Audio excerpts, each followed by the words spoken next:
팔복에 대한 그 본문이 저희에게 주어졌습니다.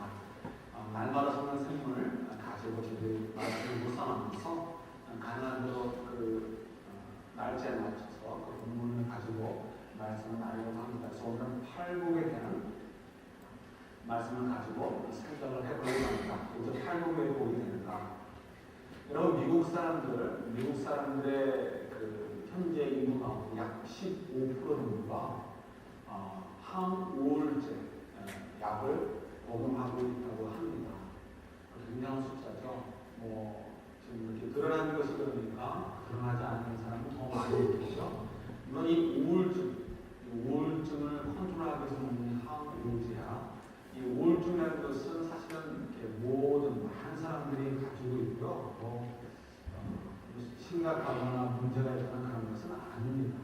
특히 이제 우리가 알겠지만 현대인들이 갖는 일종의 현대병이기도 하기 때문에 이것이 특별히 나쁘거나 좋고 이런 문제가 아니고 마치 감기와 같은 것이 되는 시대가 됐고요. 앞으로 더 그렇게 된다고 합니다. 아직은 이제 그 심장병이죠.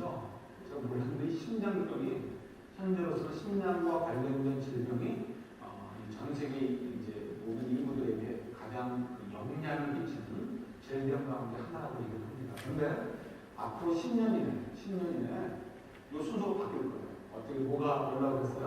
조금 전에 말씀드린 그 우울증이라는 병이 쭉 치고 올라와가지고 아마도 세계 모든 인구들에게 영향을 끼치는 가장 위험하고 가장 포괄적인 질병 가운데 하나가 될 것이다. 아마도 위치가 1등 아니면 2등 정도는 자리를 잡을 것이다라고 세계보건기구에서 이렇게 발표를 했다고 합니다. 그러니까 그야말로 이 우울증이라는 것이 굉장히 확산이 되고 있고 현대인들이 피하기 어려운 그런 거가 되었죠. 왜 그럴까? 왜 그럴까? 여러 사람들이 이제 연구했겠죠. 그래서 그런 유전에 관련이 있다라고 얘기하는 분도 있고 유전과는 상관이 없고 그다음에 환경과 관련이 있다. 환경과 관련이 있고 또 심리적인 상태와 관련이 있다. 이렇게 저렇게 답을 찾습니다. 왜 답이 여러 가지예요? 정확한 답을 모르기 때문입니다. 그래서 현재까지도 우리 물론 감기에 대해서 우리가 발에서 워낙 많으니까 처리를 잘하지 못하는 것처럼 이 우울증 같은 경우도 원인이 무엇이라고 아주 명확하게 확정적으로 얘기해주는 것이 없다고 합니다. 그런데 최근에 크리스천 투데이라는 기독교 잡지에서 이 내용을 다루면서 이런 얘기를 했어요. 참 흥미가 끌리는 경우는 관계 때문이에요. 관계가 깨어졌기 때문에 이제 여러 가지 증상들이 관계가 깨어져서 결과도 나왔지만 그 중에 하나가 우울증이라는 것을 이제 애들어서 얘기하는 거죠. 그냥 이제 설명하자면 이거예요. 옛날에 미국 사람들이 보는 잡지니까 미국 사람들이 옛날에 미국 사람들이 보라니까 옛날은 지금과 비해서 경제적으로도 열악했고, 그죠? 또 먹고 사는 문제도 더 힘들었고, 또 여러 가지 이 것들이 있잖아요. 근데 옛날에는 이 우울증이 별로 많지 않았다는 거예요. 그런데 어떻게 요즘은 더 교육도 많이 받고, 몸도 어떤 면에서 더 건강하고, 또 장수가 있잖아요. 그죠? 그 다음에 이 샐러리도 더 많고, 누리는 문화, 문명이 유익 같은 것도 훨씬 많이 누리는데, 어떻다고? 이 우울증은 막 늘어난다는 것도 급격하게 늘어나고 있어요. 그래서 이 크리스천 투데이에 의하면 그분들이 이제 하나로 유추하면서 뭐냐면 원인을 이렇게 보는 거예요. 관계가 끼어들기 때문에. 옛날에는 스몰 타운이 아니고 심지어 도시라 할지라도 어떻게 돼요? 서로 이웃 간에 주고받는 것이 있었어요. 이웃 간에 주고받는 것이 있었기 때문에 때로는 그 가족, 대가족제도라든가 스몰 타운에 사는 그 사람들 사이에 갖게 되는 스트레스, 그 관계 속에서 스트레스도 있지만 결국 그 스트레스도 그 관계 속에서 풀어가고 개인이 갖고 있는 어떤 이 우울증에 빠져나가는 그런 문제들도 그 관계 속에서 풀어갔다는 거예요. 그러나 요즘 어떻습니까? 요즘은 아시는 것처럼 개인주의에 빠져가지고 그냥 남을 대해서 신경 쓸 필요도 없고 내일은 무슨 남이 아니면서 그냥 굉장히 아주 센스티브하고 반응하죠. 나 혼자 가운데 있겠다, 아이솔레이트 있겠다. 그래서 개인주의에 빠지다 보니까 이 도대체 이 관계들이 다 무너지고요. 내가 가진 문제들이 관계 속에서 해결할 수 있는 그런 어떤 그 통로를 다 잃어버렸다는 거죠. 이 일종의 심각한 감정에 빠진 거예요. 그래서 이렇게까지 표현을 해요. 천연이라는 천연. 개인주의가 갖는 천연. 그러니까 하늘의 별이다. 라고까지 이야기를 하는 것을 보게 됩니다. 정리하면 그거예요. 우울증이 자꾸 급속하게 팽창되는 거예요. 세계보건기구가 10년 안에 전 세계 인구에 가장 영향을 끼치는 질병 가운데 넘버 1, 넘버 2라고 여길 것으로 위치에 올라올 것으로 예견하는 우울증. 그건 여러 가지 원인이 있겠지만 가장 큰 것 중에 하나는 역시 관계가 깨졌기 때문이라고 얘기한다. 저는 거기에 대해서 참으로 동의를 합니다. 왜냐하면 신학적으로는 성경에서 그렇게 얘기합니다. 여러분 아담과 하와 아시죠? 아담과 하와가 처음 에덴 동산을 살 때 그들에게 슬픔이 있었습니까? 배고픔이 있었습니까? 우울증이 있었습니까? 미워함이 있었습니까? 그런 거 없었어요. 그야말로 발가벗고 서로 다른 인격체, 아무리 부부간이라 할지라도 다른 인격체 앞에서 옷을 벗고도 전혀 부끄럽지 않았어요. 이건 그냥 둘만 있었으니까 부끄럽지 않았다는 게 아니고 이건 그야말로 내 삶이나 내 생각이나 나의 모든 것들이 상대방에 대해서 부끄러울 것이 없었다는 거예요. 그걸 얘기해 줍니다. 그들의 범죄한들 옷을 해입고 서로 부끄러워하는 이유는 뭐야? 감추겠다는 게 있는 내 생각이 드러나는 것이 부끄럽다는 거고 내 생각을 드러내고 싶지 않다는 거예요. 그러니까 범죄 전과 후가 확연하게 드러나는 거죠. 같이 벌거벗은 상태지만 내용이 다른 거예요. 그런데 그들이 왜 하나님 앞에 범죄를 했어요? 하나님께서 나에게 주인으로 펴주십니다. 내가 하나님의 컨트롤 받는 것을 하는 거죠. 나 혼자 한번 살아보겠다는 거예요. 그러니까 나도 좀 하나님으로부터 독립해가지고 아이솔레이트 해가지고 혼자 한번 서보겠다는 거죠. 그래서 성악과를 까먹는 거죠. 그래서 그게 범죄가 되는 거죠. 근데 어떻게 됐어요? 그들이 원하는 대로 어떻게 됐어요? 단절이 됐구나. 그러니까 그들이 기대했던 것과 전혀 다르게 진행이 되어버린 거죠. 선악과를 따먹음을 통해서 범죄를 통해서 하나님과의 관계가 끊어지게 됐어요. 하나님과의 관계가 끊어진 결과가 뭐죠? 그들이 생각했고 계획했고 그들이 원했던 것은 선악과를 따먹음을 통해서 눈이 밝아져서 하나님과의 관계가 깨어지면 내가 하나님부터 자유받아서 너무너무 더 잘 살게 될 것이고 내가 스스로 지혜롭게 더 아름다운 인생을 살 거라고 생각을 했지만 다 무너졌잖아요. 왜요? 우리는 하나님과의 관계가 깨어지면 절대로 제대로 살 수 없는 존재이기 때문에 그렇습니다. 우리는 피조물이고 창조주신 하나님께 모든 권세와 능력이 있기 때문에 하나님께 모든 것이 있기 때문에 하나님과의 관계가 끊어지면 공급이 되지 않기 때문에 우리는 어떻게 외로워질 수밖에 없고 죄 가운데 죽을 수밖에 없고 그리고 우리는 정말 계속해서 싸울 수밖에 없는 그런 존재로 전락할 수밖에 없는 거죠. 그러니까 아담과 하와가 그걸 몰랐던 거예요. 그러니까 저희는 알아요. 그렇구나. 아담과 하와가 범죄함을 통해서 이 관계가 깨어져서 왜 이렇게 심각한 상태에 놓여있지? 이것을 저희들이 압니다. 그래서 이제 저희들이 성경으로 봐도 맞아. 우리 관계가 깨어진 것이 얼마나 심각한 문제인가라는 것을 동의할 수 있어요. 그리고 이것 때문에 인간들이 점점 자기 욕심을 따라 살다 보니까 점점 개인주의에 빠져들게 돼요. 그럼 앞으로 어떻게 돼요? 점점 더 큰 죄의 결과들로 나오게 된다는 것을 저희가 예측할 수 있게 되었습니다. 우리가 알았으면 어떻게 돼요? 대책을 써야 되겠죠, 대책을. 10년 후에는 그렇게 된다고 하니까 우리는 감기약처럼 그런 거 먹으면 살면 되지. 그렇게 살아도 되지만 우리가 그런 걸 메시지를 받으면 어떻게 돼요? 우리는 책임이 있잖아요. 우리가 이 땅 속에서 하나님 구원의 손길을 들고 살아야 되는 목의 근원으로 살아야 되는 책임이 있으니까 거기에서 우리가 대책을 가지고 섬기는 모습이 있어야죠. 어떻게 하면 될까요? 우리 자녀들에게 지금부터 더 열심히 건강한 육체를 가질 수 있도록 운동을 시키면 될까요? 우리 자녀들에게 더 많은 여가생활, 레저를 활용을 해서 이용을 해가지고 좀 정서적으로 안정이 될 수 있도록 스포츠, 음악 이런 것들 가르쳐주면 될까요? 우리 자녀들에게 좀 더 좋은 교육을 받아서 안정적인 잠을 가질 수 있도록 도와주면 될까요? 더 많은 세월을 얻도록 해주면 될까요? 아까도 말씀드렸듯이 역사가 보여주는 바는 전혀 그런 것들이 도움이 되지 않는다는 것을 우리가 알죠. 그러니까 10년 이내 과학은 더 발전할 것이고 모든 문명과 문화는 발달할 것이지만 어떻게 된다고요? 죄는 다시 가지고 이제 모든 사람들에게서부터 가장 위협이 있는 질병이 될 것이다라는 건 저희들이 들었잖아요. 그래서 저희들이 어떻게 됩니까? 오늘 팔복은 저희들이 그런 면에서 좋은 도전을 줍니다. 팔복이 복인 이유가 무엇일까요? 여러분 팔복을 보시면 재밌는 내용들이 있어요. 이게 팔복을 가지고 얘기를 하면 한 달을 설교를 해도 안 되겠죠. 두세 달을 설교를 해도 될까 말까 그 내용들의 이야기가 풍성한 내용들의 이야기가 어렵습니다. 근데 여러분 저희는 이제 오늘은 큰 그림으로만 통째로 좀 접근을 해보려고 해요. 3절 보세요. 우리가 이 팔복의 의미가 무엇인가 이해하시는 것이 필요합니다. 우리가 보복하면 어떻게 해요? 얼마나 내가 소유했느냐 하는 것으로 복을 평가를 못합니다. 내가 예수님 믿어가지고 얼마나 더 내 소유가 늘어났는가 이거에 대한 기준점을 가지고 있어요. 근데 3절 보세요. 심령이 가난한 자는 복이 있나니 첫 단어가 뭐예요? 가난한 자. 이게 심령이 가난한 자 아닙니까? 물질이 가난한 자가 아니고 그럼 또 할 말이 없죠? 그러나 보세요. 애통하는 자.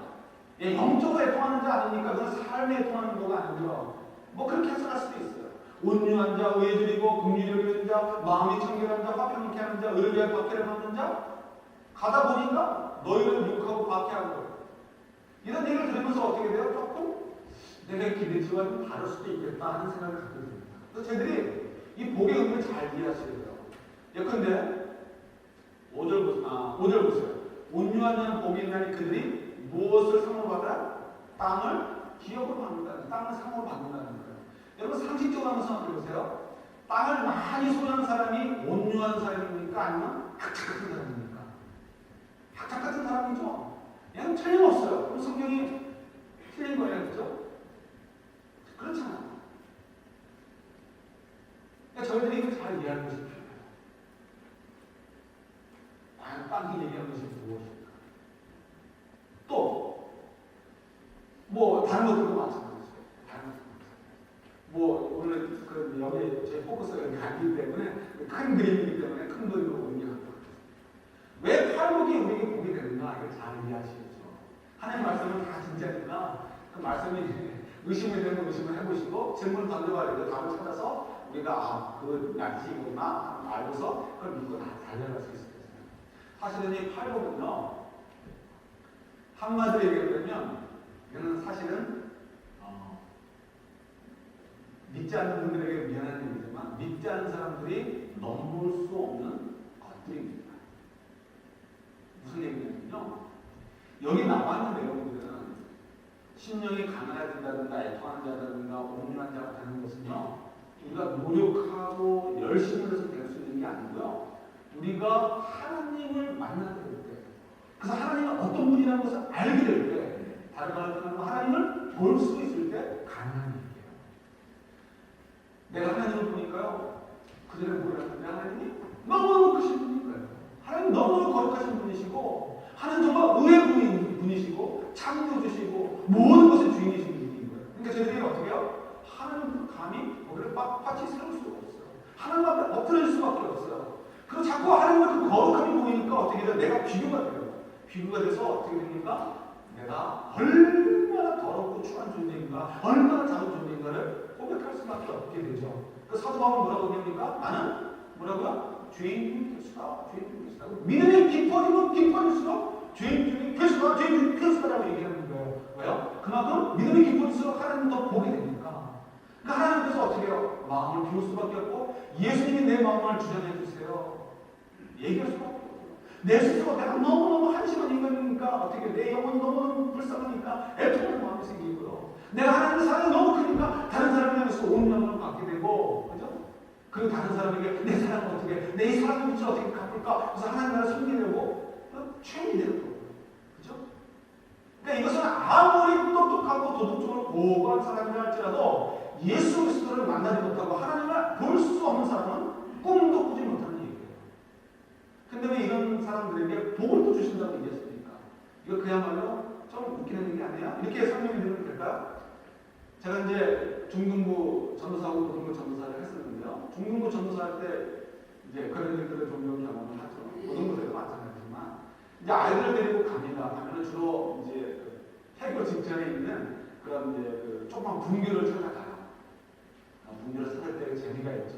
시골길 다니면서 물어보러 가면서 또 교육청도 들어가서 이제 사정도 얘기하고 그러면서 이제 딜을 해서 이제 갑니다. 가면 아이들이 이제 다른 문명 세계가 떨어져 있으니까 아이들도 처음에 뭐 이렇게 뭐 사 먹을 수도 없고 뭐 어쩌고저쩌고 투덜투덜대면서도 좋아해요. 너무 자연과 더불어 사니까 좋죠.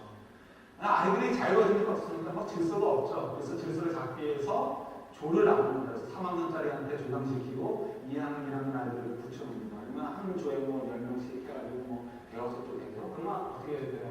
아이들이 막 뭐 조별로 이렇게 잘 따릅니다. 거기다 좀 뭘 또 저기 당근하고 채찍을 조여서 거기다 뭘 붙여놔요. 붙여놓고는 아이들이 잘할 때마다 조가 잘할 때마다 스티커를 붙여줘요. 그럼 나중에 스티커가 제일 많은 데를 갖다가 시상을 해주는 거죠. 어떤 데는 뭐 학용품 같은 걸 사주기도 하고 어떤 데는 좀 이렇게 재밌게 하려고 집으로 돌아가는 길에 호수나 강가 같은 곳에 보트를 배에 보트를 타기도 해주고 그러니까 아이들이 그거에 신경을 쓰죠. 근데 첫날 저녁쯤 되면요 이제 벌써 이 간격이 확 벌어지기 시작합니다. 리더가 누구냐, 리더십이 누구냐에 따라서 이게 벌어져요. 그 둘째 날 되면 이게 격차가 확 벌어져가지고요. 꽁지조 같은 경우는 포기해버리기 쉽습니다. 아, 이게 어차피 안 돼. 포기해버리면 그 다음에 어떻게 돼요? 컨트롤하기가 힘들어요. 그럼 어떻게 돼요? 제가 머리를 써야죠. 그때는 점수를 좀 올려줘요. 어떻게 올려주면 될까요? 슬쩍 지나가다가 아이들 뭐 신발 막 들락날락할 때 어떻게 해요? 신발 정리하지 않죠? 막 스킵니다. 뭐 땅 흙에 막 엉켜 있고 뭐 비가 와서 뭐 거시고 그러면 슬쩍 그 한참 떨어진 조장에게 야, 좀 정리 좀 하면 좋겠다. 그러면 애가 좀 눈치가 있으면 어떻게 해요? 자기가 좋은 걸 데리고 와서 다 정리를 하는 거예요. 그럼 제가 모른 척하고서 발표를 하는 거지. 야, 저거 누가 정리했지? 그러면서 그냥 왕창 주는 거예요. 스티커 하나만 줘도 되는데 한 10개 좀 줘버리는 거예요. 그냥 레벨이 비슷해져가지고 애들도 나머지 기간 동안에 서로 경쟁을 하고 그 질서를 잘 잡아가고 또 어떤 파티스페이트를 할 때 아주 열심히 합니다. 일종의 큰 거예요. 어떻게 보면 격려의 스티커를 우리에게 주시는 거예요. 우리가 하나님을 보면 우리가 너무너무 추한 존재된다는 것을 알고요. 내 인생은 정말 하나님께 달려있구나 것을 고백하게 되고요. 하나님 앞에 고개 설 수 없어요. 이거 내 거예요. 하나님. 내가 이거 내 건데 하나님께 내가 몇 번 드립니다. 이런 얘기 하지 못하고요. 하나님께 내 시간인데 내 인생인데 하나님께 내가 이거 일주일에 한 번 하고 드리는 거예요. 이런 얘기를 어떻게 해요? 하나님이 얼마나 크신 분이고 하나님이 정말 나를 만드신 분이시고 하나님 온 우리의 주인이라고 얘기하는데 그걸 발견하고 그게 보이는데 어떻게 그럴 수 있어요? 그러니까 우리가 어떻게 해요? 애통하는 자가 되고 온유한 자가 되고 섬기는 자가 되고 주님을 따라서 주님 기뻐하시는 인생이 되기 위해서 의를 위해서 고통을 당하고 예수의 이름 때문에 우리가 조롱을 당하고 그런 삶을 살 수밖에 없단 말이에요. 그런데 우리도 인간인지라 그런 삶을 사는 거 쉽지 않아요. 그죠? 쉽지 않단 말이에요. 그래서 하나님은 어떻게 하시는 거예요? 예수님 뭐라고 말씀하시는 거예요? 너 그렇게 살아. 그렇게 살면 어떻게 해요? 스티커 줄게, 스티커 줄게. 그렇게 살면 이런 복이 있다. 그렇게 살면 이런 복이 있다. 그렇게 살면 이런 복이 있다라고 얘기해 주시는 거예요. 그러니까 팔복은 큰 그림으로 얘기하면 이런 하나님과의 관계가 회복된 사람들만 하나님이 보이는 사람만이 살 수 있는 어떤 삶의 특성들이고요. 그렇게 사는 것은 쉽지 않아요. 쉽지 않지만 예수님이 뭐라고 말씀하셔요? 그렇게 살면 내가 너희들에게 벽에 붙였으면 스티커 줄게. 스티커 줄게. 그러니까 너희들 뭐 힘들어서 그렇게 살아라 라고 격려해 주시는 말씀이 바로 이 팔복의 내용이에요. 이해가 되세요? 그 다음에 야, 이게 더 중요한 거. 이게 격려로만 끝나는 게 아니고 13절을 보세요. 13절 한번 같이 읽겠습니다. 우리 5장 13절. 자, 팔복은 하나님과의 관계가 회복된 사람들만이 하나님을 볼 수 있으니까 그런 자들만이 가질 수 있는 어떤 특성들, 그런 특성들을 얘기해주고 그런 특성을 따라 살라는 거예요. 그 삶이 힘들죠. 포기하고 싶죠. 그러니까 어떻게 해요? 그런 삶을 살면 너희들 내가 복을 줄게. 자꾸 우리에게 격려를 해주신 말씀이에요.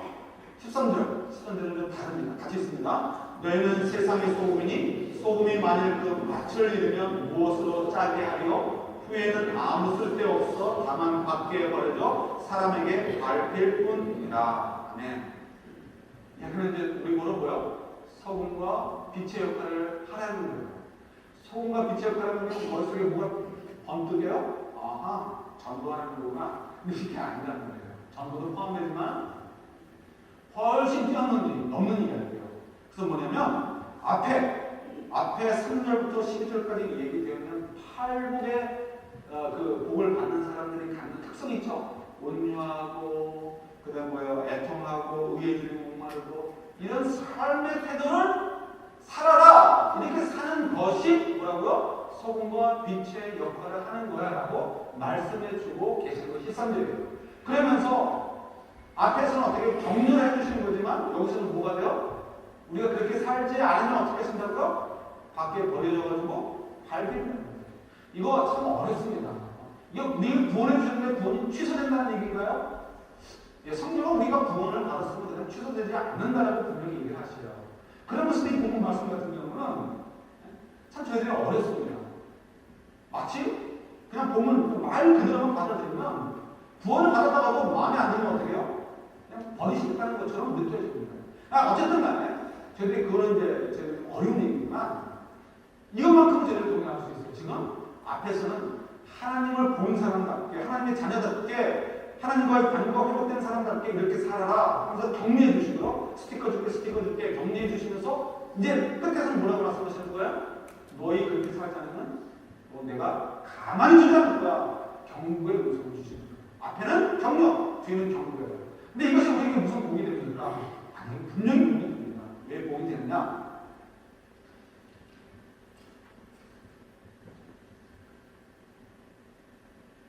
제가 지난번에 말씀드린 적 있죠. 방글라데시를 떠나면서 느낀 것이 있어요. 너무너무 기대가 생기고 소망이 생기고 막 가슴이 막 이렇게 벅차오르는 그런 느낌이 있었어요. 그래서 제가 너무너무 좋았습니다. 집에 돌아가서 좋은 게 아니고 물론 집에 돌아가는 것도 좋지만 그런 기대가 있었어요. 그런데 왜 그런가? 그 이유는 다른 거가 아니고요. 하나님께서 제가 돌아봤던 그 영혼들에 대한 하나님의 관심이 있으시고 그들을 사랑하는 마음이 있으시고 그들을 위해서 하나님께서 귀한 일, 그들의 생명을 구원하는 일들을 계획하고 계시는구나 하는 것들을 보니까 너무 기분이 좋고 또 그것을 위해서 나를 살게 준다고 생각하니까 너무너무 좋은 거예요. 그러니까 우리가 꼭 방글라데시를 듣겠다 이런 의미가 아니고 그것이 방글라데시든 멕시코든 아프리카든 북한이든 어디든 간에 상관이 없어요. 어디든 간에 하나님께서는 역사하고 계시고 그 구원의 역사들을 보게 하시고 그리고 그 일들을 위해서 우리에게 도전을 주시고 기회를 주실 것이다 라는 것이 느껴지니까 너무 감사합니다. 그러니까 부담감이 어떻게 되는 것이 감사가 되고 기분이 되는 거예요. 우리에게 이 팔복의 특성들을 주시면서 그렇게 살면 복을 주겠다고 말씀하셨어요. 이게 부담이 될 수 있습니다. 거기다가 뭐라고 얘기하세요? 스티커 준다는 거 해도 부담스러운데 그렇게 안 살면 버리시겠다는 거예요. 그러니까 더 부담이 돼요.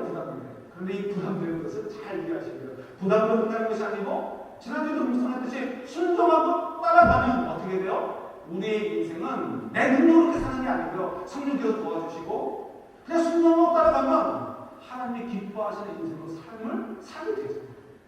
그러면 어떻게 됩니까? 당연히 이 세상에서도 하나님의 복을 누리지만 영원히 속지 않은 나라에서 영원한 그 하나님의 아름다운 복들을 우리에게 넘치도록 주신다고 말씀하고 계시잖아요. 그러니까 이거는 뭐라고요? 팔복은 아무나 하는 게 아니에요. 아무나 하는 게 아니에요. 팔복의 그 길을 갈 수 있는 건 아무나가 아닙니다. 하나님의 관계가 회복된 사람들만 가능한 거예요. 하나님을 볼 수 있는 사람들만이 꿈꿀 수 있는 내용이에요. 그러니까 어떻습니까? 우리는 하나님을 볼 수 있고 하나님을 볼 수 있는 사람만이 꿈꿀 수 있는 인생을 꿈꿀 수 있잖아요. 그러니까 부담감이죠. 방글라데시 같은 데 가는 거 얼마나 부담되고 힘듭니까? 같은 날 바쁘는데 비행기 에어타임은 전부 다 없어서 20시간이 빨리 넘어요. 20시간인가? 그보다 넘는 시간을 가야 돼요. 기다리는 시간 어떤 때 12시간을 기다려야 돼요. 귀찮고 힘들죠. 부담이 돼요. 우리가 거기에 신경을 써야 되나? 우리 것도 힘들 때. 그러나 아니라고요. 하나님이 부담을 주실 때는 뭐예요? 보여주시고 부담감을 주실 때 저희들이 옳게 이런 기회가 찬스다 생각하면 틀린 겁니다. 제 아들이 신방 쫓아다니는 거 싫어해요. 언젠가 이렇게 어렸을 때는 몰랐는데 크니까요. 너무 크니까 한 2, 3년 전부터 이렇게 노인병원에 가면요. 그러니까 문제가 그러니까 어른은 내잖아니까 이러고 어른은 싫은데 애들은 안 줘. 그다음부터 가능하면 이제 안 데리고 가려고 하고 또 저녁에 이렇게 어디 가면 신방을 가면은 보통 한 2시간 이상 뭐 2시간이 더 걸리죠. 그러면 애가 싫어해요. 근데 가만히 생각하면 싫어하는 게 당연해요. 그냥 조금 냉정하게 얘기하면 개인적. 걔는 그렇게 생각 안 하겠죠. 걔는 심심한 것 뿐이죠. 전혀 알아듣지 못한 얘기하고 뭐 어른들이랑 맛있다고 먹지만 애들 맛이 있어요. 그러니까 관심이 없잖아요. 사실 좀 더 냉정하게 얘기하면 걔는 그렇게 얘기하지 않지만 걔의 인생 사실은 웨이스트하는 거죠. 그 시간 만큼. 걔 인생은 아빠 엄마 때문에 웨이스트하는 거예요. 그죠? 참 그것도 의미가 있겠다 싶어요. 그래서 가능하면 이제 10만 원을 갈때 좀 그런 피해가 애를 뭐 맡긴다든가 아니면 이렇게 어떻게 애를 좀 많이 씁니다. 근데 이놈이 그래도 이렇게 이제 좋아할 때가 있어요. 10만 원 가는데 10만 원 가야 되면 와서 반이 나옵니다. 뭐 싫다 이거죠. 뭐 자기 뭐하냐 이거죠. 뭐 어디 가느냐 뭐 근데 얘기를 해요. 근데 거기서 한마디 딱 던져주면 갑자기 씩씩 때가 있습니다. 언제인지 아세요? 뒷도래가 있는 집, 뒷도래가 있는 집. 저는 이제 독일산 정도님 맞췄으니까. 독일산인데 10만 원을 가졌는데, 이름이 뭐 안 간다 그러죠. 그리고, 이렇게 서로 얘기해요. 저 스푼네 집에 가는가. 그랬더니 이름이 상수. 왜요? 그러면 게임기가 있거든요. 게임기가 있는데 집에 없는 게임이에요. TV만. 그러니까 이름이, 딴 데 가서 뭐 돈 넣고 하는 게임보다 더 재밌으니까 가면은 뭐 2시간이고 3시간이고 4시간이고 집에 가져갈 때까지. 1차만 하면 거기 빠져서 신나는 겁니다. 그러니까 아이들의 관점에서 이해하시면 좋아요. 우리가 볼 때는 이 땅에 사는 동안에 팔복이라는 거 그냥 우리 한국 사람들, 우리 여기 미국 이민자들은 덜하지만 한국 사람들 뭐가 제일 좋아요?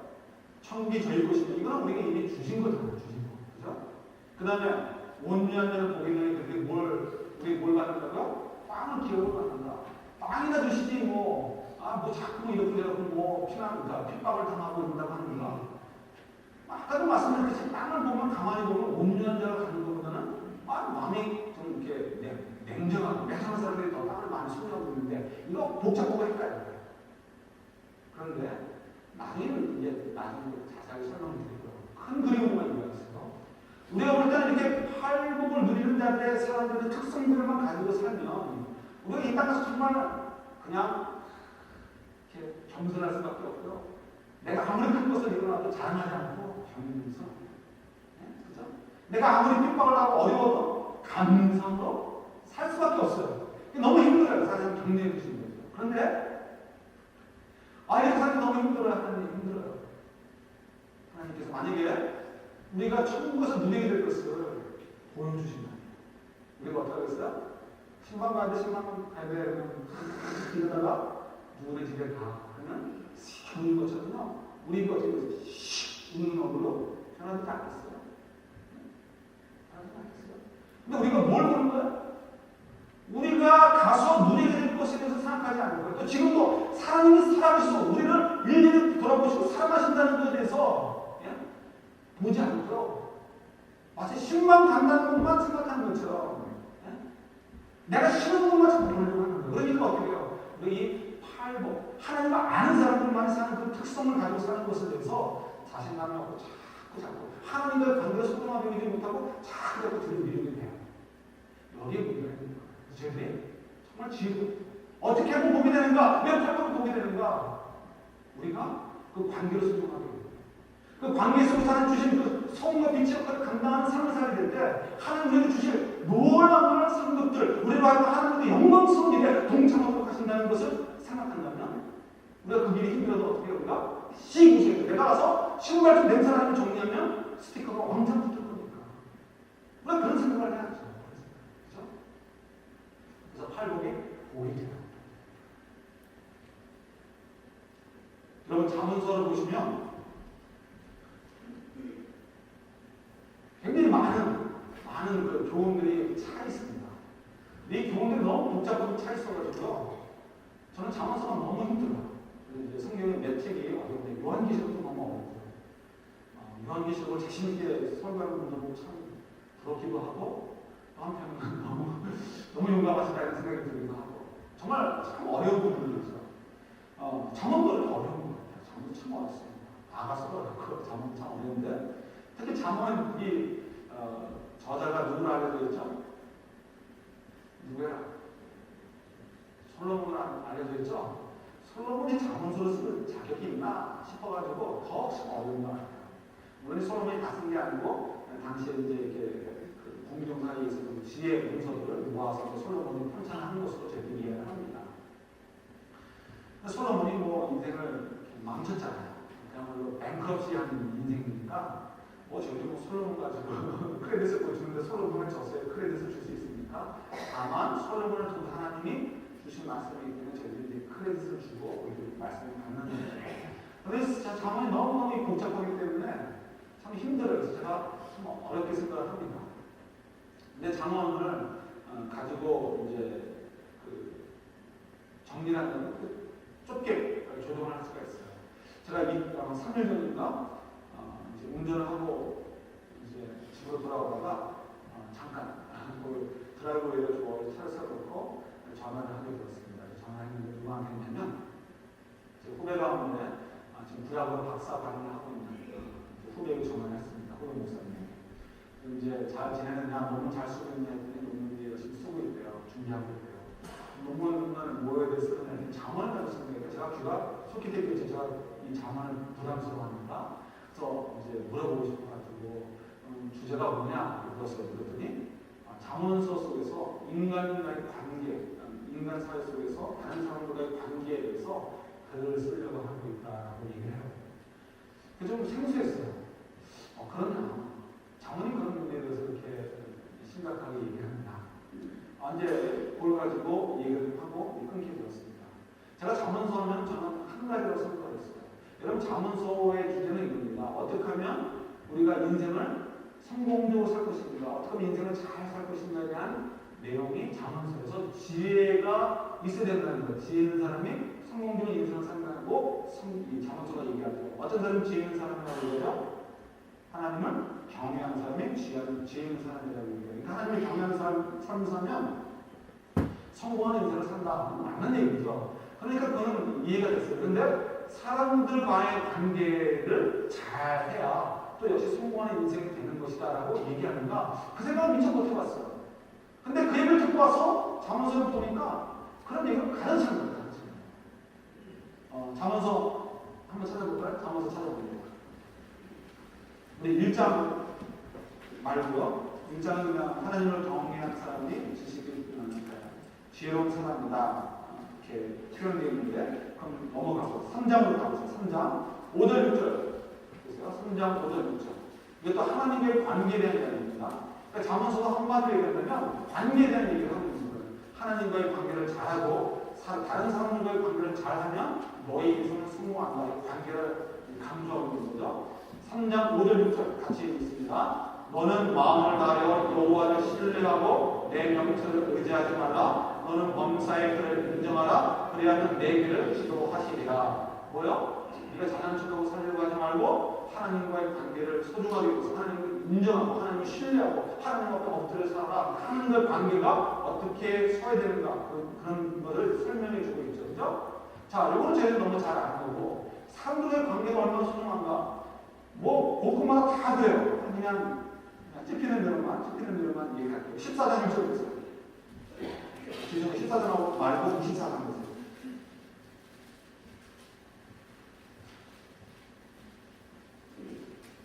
24장 1절 보세요. 같이 있습니다. 너는 악인의 형통함을 부러워하지 말며 그와 함께 있으려고 하지도 말지어다. 뭐야? 이거 우리가 유혹에 들어가기 쉬운데 어떤다고요? 악인의 형통함을 부러워하지 말고 그와 함께 있으려고 하지도 말라는 겁니다. 어렸을 때 많이 듣던 얘기죠? 관계에 대한 얘기예요. 우리 한 군데 더 찾아볼까요? 잠언서 5장 18절. 이게 제가 애를 보면서 성도님 생각이 났어요. 5장 18절.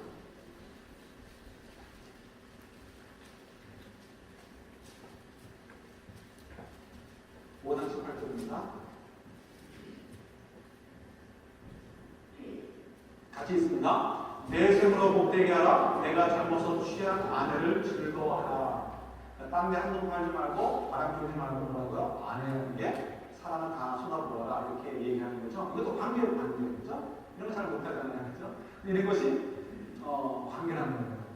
우리가 한국에 살다 보니까 중국의 영향을 받아가지고 영국은 먹고 살다 그래가지고 이렇게 바람 피우는 것들이 아무것도 아닌 것처럼 술 먹고 그냥 이렇게 생각할 수도 있는데 아니라는 거예요. 완전히 말도 안 되는 사단의 얘기지 절대 그렇지 않다는 거예요. 그죠? 그러니까 이런 말씀을 주십니다. 제가 제가 언제나 성도님과 얘기를 하는데 그분이 한참 동안 그냥 얘기를 뭘 잘하거든요. 뭘 잘하냐면 골프 치는 잘하는데 뭐 비싼 것도 아닌 것 같고 그러니까 잘하는데 자기 몸을 이용하는 거예요. 막 잘하는 몸을 이용하니까 그러니까 제 머리에 뭐가 들어갔어요? 몸에 몸을 이루는 뭘까? 다 생각이 드는 거예요. 그러니 그냥 문제 되셨는지 몸을 이루는 뭐라고 딱 얘기하시는데 뭐라고 얘기했을까? 몸을 이루는 자기 아내. 자기 아내 몸을 이루는 아니고요. 하고서는 아내 이름 또 한참 설명하는 게 아니고 휙 넘어가고 다시 또 몸을 이루고 와서 그냥 계속 더 그런 얘기를 하는 거예요. 그죠? 그래도 제가 볼 때 그분은 지혜로운 지금 골프치는 잘하지만 그분에 있어서 뭐예요? 관계에 있어서 자기 삶에 있어서 자기 아내와 나의 관계가 적어도 인간 관계에 있어서 너무 원이 되는 거예요. 이런 사람은 어떻게 돼요? 이런 분은 때로는 그 몸을 이루는 아내의 마음을 속 터지게 할 때도 있지만 어떻게 해요? 그 관계가 있으니까 참 풀어갈 수 있는 거예요. 그죠? 일본 조교에 그런 얘기가 있더라고요. 그 은퇴한 남편, 제가 무슨 말씀드렸는지 모르겠어요. 일본에서 은퇴한 남편, 그러니까 리타이어한 남편을 두고서 표현할 때 젖은 낙엽이라고 그러죠. 젖은 낙엽. 왠지 아세요? 우리 서령바다 우리 박신희 장모님이 그게 많이 쓸어주시는데 저는 그냥 바짝하다가 1년에 한두 번 쓰는데 낙엽 쓰기가 쉽지가 않아요. 근데 젖은 낙엽인데 정말 안 쓰러져요. 붙어가지고 안 떨어져요. 붙어가지고 안 떨어지니까 남편들이 이런 신세가 되는 거잖아. 아내를 몸을 이루고 생각하고 사는 사람은 어떻게 되겠어요? 시간 안 돼. 태어나니까 늙어서도 젖은 낙엽 신세를 갖지 않는 거예요. 그게 지혜가 되는 거죠. 그러니까 자문수의 말씀은 어떻게 돼요?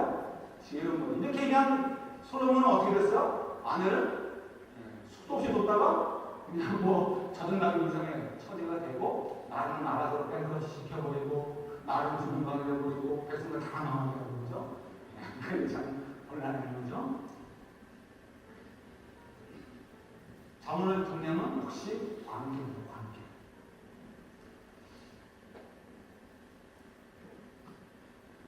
저희가 이렇게 건축을 하게 되잖아요. 건축하는 것은 제가 큰 부담이 안 돼요. 솔직한 얘기로. 왜냐하면 뭐 건축 건물 지어봐야 조그만 거 짓는 거고 우리가 건축을 하는데 경비의 줄자가 한 60% 이상은 캐시를 가지고 시작을 하잖아요. 그러니까 뭐 그냥 뭐 이렇게 돈도 좀 없고 그러면 뭐 큰 적이 없이 그냥 될 것 같아요. 근데 그는 뭐 저희가 헌금하고 해서 저는 뭐 큰 어려움이 없을 까 생각합니다. 그러니까 저 부담이 별로 없습니다. 마음의 생각은 굳이 잘 되는가 이런 생각이 들었었는데 마음이 부담이 되는 게 있어요. 재작년 동네부터 작년에 점점 더 커지는데 그 부담이 생기는 게 뭐냐면 건물 짓는 건 부담이 별로 안 되는데 그 건물 속에서 예배를 드리고 건물 속에서 정말 하나님을 향해서 자기 인생을 드리고 건물 속에서 하나님 찬양하고 건물 속에서 하나님 앞에 온유함을 가지고 납작하게 엎드릴 보이지 않는 건물인 그 영혼들 공동체를 세우는 것은 너무 어렵다. 이 사람들은 부담이 돼요. 여러분 아시는 것처럼 이민교회가 큰 교회들이 얼마나 많이 있습니까? 그러니까 이민교회가 그렇게 많지만 이민 1세들보다 훨씬 많은 2세, 3세 아이들이 교회 속에 없어요.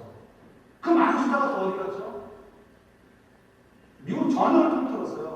2세들, 3세들, 영어권 하위 교회들이 좀 모인다는 것은 대학가에서 대학생들을 중심으로 하는 교회들은 거의 없습니다. 얼바인, 제가 있었던 얼바인에서 잘하고 있는 교회 중에 하나가 있는데 그 교회, 깁슨 목사님 하는 교회인데요.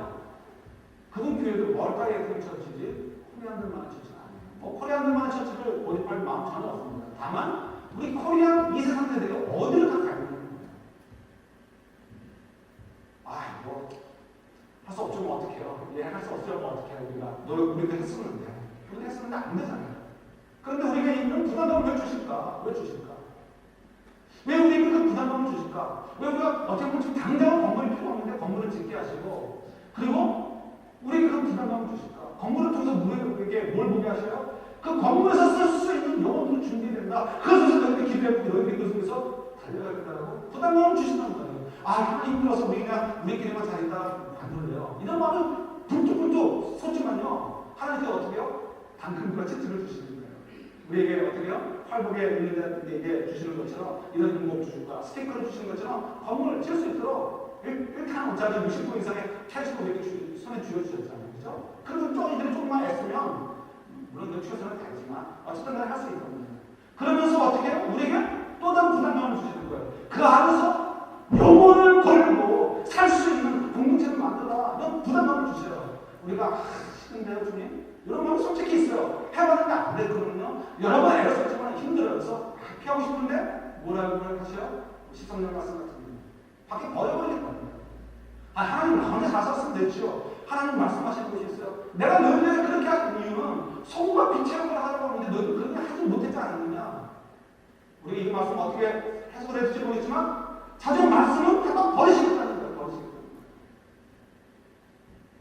이거 작은 살아계신 하나님 말씀 얘기가 잘 들려요. 21세기 중반기 후반기 되면요. 감기약처럼 들고 다니는 게 뭐라고요? 항우울제예요. 항우울제. 아이 그렇게 되면 뭐 그때 되면 그렇게 살아야죠.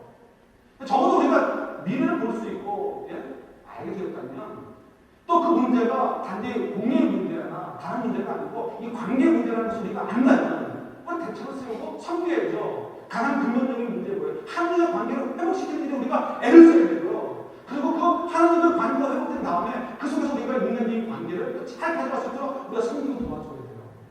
그래서 우리가 사는 동안에도 이 팔복에 해당되는 그 특성들, 하나님을 본 사람만이 갖는 그 특성들을 가지고 열심히 살아야 돼요. 우리 다른 애들을 보여줘야 돼요. 온유한 삶을 보여줘야 되고요. 의를 위해서 핍박받는 모습을 보여줘야 되고요. 그런 걸 통해서 소금 빛의 역할을 해줘야 돼요. 자기들뿐만이 아니고 다른 분들에게도. 그래서 그분들이 그걸 통해서 이분들의 삶, 저희들의 삶을 보면서 하나님의 관계가 회복될 수 있도록 도전해야 되고요. 그리고 사람들과의 관계도 개인적인 너무나 이기적인 욕심을 따라 사는 그런 관계를 청산하고 정말 그리스도 안에서 한다는 사랑의 관계를 풍성히 살 수 있도록 가정에서 어느 곳에서 다 그렇게 그런 관계를 세워갈 수 있도록 그 속에서 비록 핍박을 받고 두려움을 갖고 그 일을 갖는 것, 그 일을 갖는 것. 그러면 하나님께서 약속하신 대로 그 노래 하나님 주고 스티커 주신다고 하는 그 스티커의 약속들을 성취하는 것을 바라보면 달리를 갖는 것. 그것이 미래를 준비해야 되는 미래를 향한 부담감을 주시는 하나님의 뜻이면 저희들이 믿고 받으시길 바랍니다. 저희들이 그렇게 살았으면 좋겠어요. 여러분 인생 너무너무 소중하고요. 막 급해요.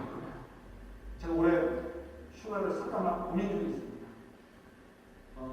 휴가 쓰는 건 아무것도 아니죠. 쉬는 게 필요하니까 필요해서 그렇지만 그냥 있을까? 건축도 있고 하니까 있을까? 그 마음도 있으면서 한편으로 떨쳐버리지 못하는 거거든요.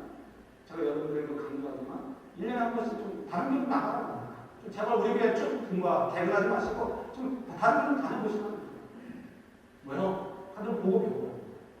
저도 계속해서 성장하게 되잖아요. 그러니까 가서 보고는 안 될 것 같은데 나가는 별로 뭐 여러 가지 이유 때문에 나가지 않았으면 좋겠다는 생각도 있고 좀 고민 중에 있어요. 어떻게 하고 할지 모르겠습니다. 그러나 제 인생 전체를 보면요. 이게 너무너무 소중해서 한 번 안 가면 1년 그냥 가니까 내가 조금만 더 배울 수 있는데 안 배우는가 내가 게으른 거 아닌가 그런 측면도 있어가지고 고민이 있어요. 여러분 우리 인생 너무 소중합니다. 하나님께서 나에게 은혜 주셔서 뭐 건강하고 그냥 지금 뭐 살만하니까 반응했어. 주일 와서 이거 드리면 되지. 여러분 이거 국락서 수준에 얘기하지 마시고요. 하나님께서 우리에게 대해서 기대를 하시다고 말씀하시잖아요. 팔복에 해당되는 것은 믿지 않는 자들이 꿈도 못 꿔요. 믿는 자들만이 그렇게 합니다. 왜 우리에게 그러면 천국이 그렇게 좋고 하나님을 사랑하신다면 왜 구원하신다면 천국으로 안 데리고 가시겠어요? 이유가 있어요. 하나님이 거짓말을 하시는 것이 아닌 이상은 이유가 있어요. 그 이유가 뭐냐? 이 땅 사는 동안에 저희들이 하나님의 구원의 손길로 이 세상을 섬기다가 하나님과 더불어 통치하다가 하나님 나라로 오라고 하시기 위해서 우리에게 상급을 받을 수 있는 기회를 주시기 위해서 이 땅에 살도록 해주셨어요. 그러나 저희들은 거기서 생각을 안 해버려요. 안 해버리고 어떻게 해요? 그냥 하나님 뒤에 잘 맞춰가지고 좀 상받고 가능하면 하나님 뒤를 잘못 건드려가지고 벌 받지 않아야죠. 뭐 생각밖에 없어요. 생각밖에. 근데 여러분 이렇게 하면 어떻게 우리 인생은 망치는 것입니다. 너무 중요한 순간들 우리가 그냥 날려버릴 수 있어요. 하나님께서 이 땅에 우리를 살게 하시는 것에 대한 이유를 알아야지. 그리고 그 이유를 생각하고 살아야죠. 팔복의 것을 저에게 가르쳐줍니다. 우리가 기억하십시오. 관계를 회복하는 일들을 위해서 우리가 최선을 다해야 돼요. 우리가 하나님께서 우리에게 보여주시고 그런 삶을 살다고 하신 거 하나님과의 관계를 회복시키는 일들 황홀케 하는 직장을 맡기셨다고 했잖아요. 사람들과의 그런 관계를 회복하는 거 그런 관계를 회복해야 도와주는 것, 그걸 통해서 소금과 빛의 역할을 합니다. 21세기 한국을 제가 거의 보편화가 될 정도로 있어요. 우리 자녀들이 그 살 속에서 우리는 안 그럴 것 같아요. 똑같이 그렇게 될 것입니다. 막아야죠. 조금이라도 우리가 버텨야죠. 어떻게 해야 영적 싸움입니까? 우리와 우리 자녀들이 이 관계를 잘 지키면서 살 수 있도록 도와주면 되는 거예요.